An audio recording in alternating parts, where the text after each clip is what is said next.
world. White power! White power! White power! White power! White power! Ooh, so you get more privileges because 400 years ago, someone sold you, and then we had a civil war to free your ass. And now you want to talk shit? Oh, I've been so oppressed. Look how far you've come. Look at all the free shit we give you. If a racist act creates violence in the society, then why do they feel so proud of doing it? Then why didn't you stay in Mexico?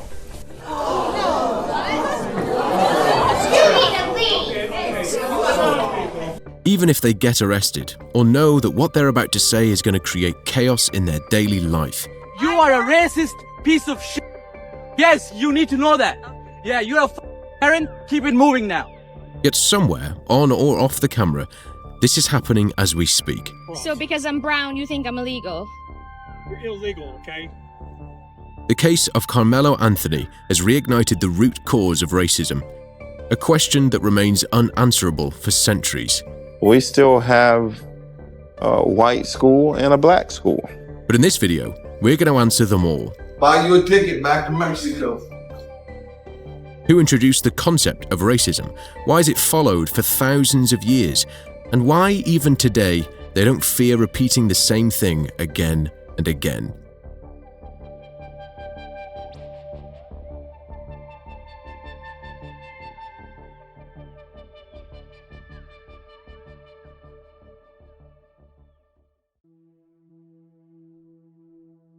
What comes to your mind when you see this image, or this poster during Pennsylvania elections in 1866?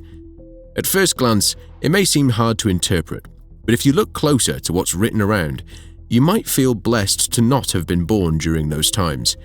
In this image, you can see the word "colored" written below the water cooler. This means people, other than white men, had their separate stations to drink water. Here is another image from a bar that openly says positively no beer sold to Indians. And this one, where Pear's Soap Company promoted their brand by showing how a black child can wash away his dark complexion. Now, the height of racism in the last few centuries was definitely on another level. And thanks to social media, we get to witness different forms of it even today. However, when we look at the root cause of the word racism, like where the first thought originated that polluted the minds of people for centuries, the finger gets pointed towards one man, one of the most famous Greek philosophers, who is considered as the first teacher in the medieval period, and his name is Aristotle. Born in 384 BC, Aristotle stated that all Greeks or people born in Greece are superior than every other human being in the world.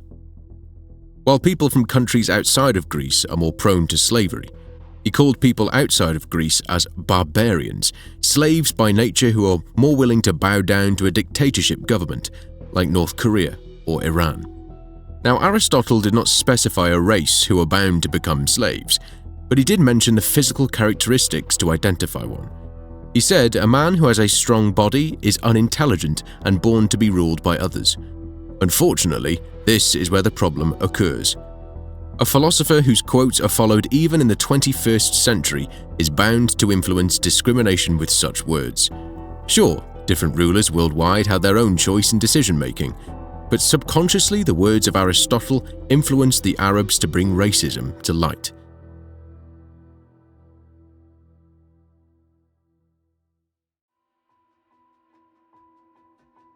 When Prophet Muhammad built one of the largest empires in history, the concept of slave trade emerged at the same time.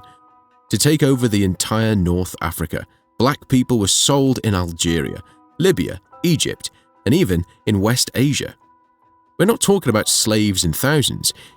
It was from 6 to 10 million slaves traded during the 7th century to the 20th century. So imagine what kind of picture would have been created towards black people who were treated like animals for centuries. They were looked down upon and were used as a tool to fulfill whatever Arabs wanted. Not to mention there was some struggle between the medieval Arabic authors about how they should treat black people with respect, especially the Ethiopians. But what the 14th century Arab scholar Ibn Khaldun said will blow your mind. He labeled black nations as dumb people who live in caves, eat herbs and have no quality of being a human. He called them animals to be used as slaves. Unfortunately, Ibn is being considered as the greatest social scientist of the Middle Ages.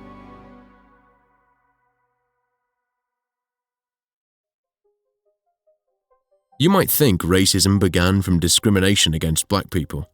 However, in reality, it is deeply connected with the ego of man, or a type of people who consider themselves as superior over others. And this was not only witnessed during the Greek or the Arab period. Centuries over centuries, time over time, man has subconsciously found a reason to empower racism by tapping on that superiority complex. For example, if we fast forward to the 19th century, a very famous poem called The White Man's Burden says it all. The poem was written by Rudyard Kipling and was considered one of the racist poems in history. It shows a cartoon where John Bull, the national representation of England, and Uncle Sam, the famous I Want You for US Army guy, were carrying a separate group of people. But the moment you find out who these people are, the poem takes a dark turn.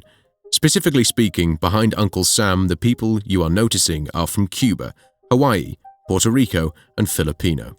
And behind John Bull are people from China, India, Sudan, and Egypt. Together, they are justifying the takeover of their nations as a way to modernize their way of thought and living. However, the actual question is, did anyone ask them to do the same? Is it compulsory that the white man's way of living should be followed by every person on Earth? Well, it turns out, with the power of their advanced military, they managed to impose their superiority complex, but at the same time, they failed to handle the consequences of their actions.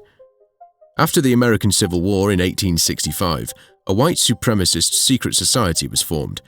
They called it Ku Klux Klan, and their only objective is to make America completely free from African Americans, Jews, and immigrants, an objective that even stands today. But the question is, why was it formed? You see, after the American Civil War, the southern side of America was facing issues with overproduction and failing crop prices. Many white farmers were in debt and even lost their land to people they mortgaged. So, in order to protect their existence, they targeted immigrants and black people who were working as laborers and farmers in their land. Surprisingly, they were the ones who bought millions of black people as slaves in the South, and now they wanted to get rid of them completely. This is to ensure black people don't take their job, something that is also witnessed today. Keep in mind, the color of the immigrants is still not the cause of racial discrimination. The actual issue is even today arising from the need to take back their financial freedom, get paid what they used to when immigrants did not arrive, and take back the same jobs that were taken by any other person who's not white. Similar intentions were also witnessed in the 1930s, when Adolf Hitler took over German elections and tagged Germans as the descendants of the Aryan race, a concept that emerged in the 19th century that considered Aryans as the superior of every other human on Earth, something that resulted in the killings of around 6 million Jews. So, in conclusion, racism is subconsciously rooted in the superiority complex with fear of losing what they own. And in pursuance of that fear, people target the weak, differentiate with their color, and do anything to protect their majority. So, what are your views about the history of racism? Do you think it still exists in the world? Let us know your views in the comment section. Don't forget to subscribe if you like this video. Thank you so much for watching.